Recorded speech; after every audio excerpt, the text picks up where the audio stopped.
Hi, have you heard your friends use the phrase one of the? Daghang tag friends na gagamit anak kay common man na kaayo pero wa ta kabalo na kamali sila no. Ngano man, wa pa ta kabalo unsay tinuod. Wa pa ta kabalo unsay balaod pero nanay siya balaod kung magamit ta anang one of the. Unsa may balaod ana ato nang studyhan, ato nang mabalaan kung atong mastadihan ning una nga sentence. Let's read. One of the minister preaches about life and death. Asa ang sayop ana nga pagkagamit? Minister or preaches? Yes, ang sayop nga pagkagamit ang word nga minister nga naman. Mayong magutang one of the, ibig sabihin ana sa Bisaya pa, isa sa daghan. O sa Tagalog, isa sa mga marami. Mao na isa sa mga, mao na ginapasabot sa one of the. Karon kay isa sa mga daghang ministro. Unsa man ang word dapat sa in English kung daghang ministro? This should be with S. So, mo na nga mali ang minister. Ang tamang sentence is, one of the ministers preaches about life and death. Ayun na mo ka bother sa tense ani kay sakto na ni siya one unya preaches no, wala lang nako gi-emphasize unsa ang tense. Ang ato lang focus is paggamit sa one of the. Dapat kung magamit kag one of the, ang sunod ana nga noun plural. Kuha ninyo.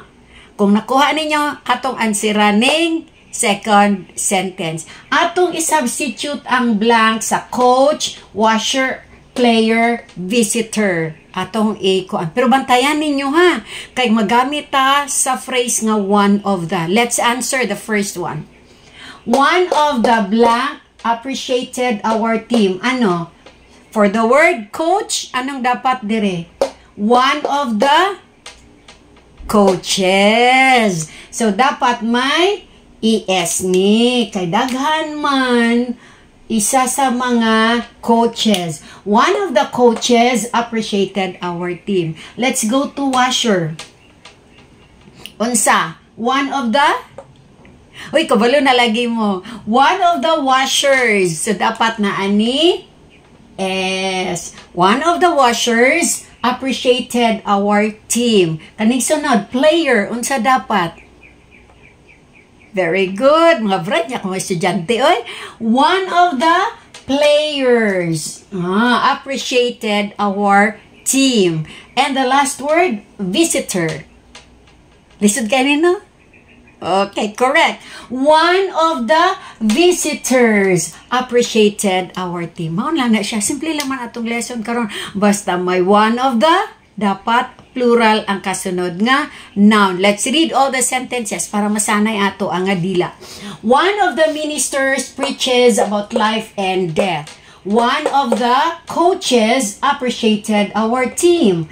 One of the washers appreciated our team. One of the players appreciated our team. One of the visitors appreciated our team. I hope nakuha ninyo.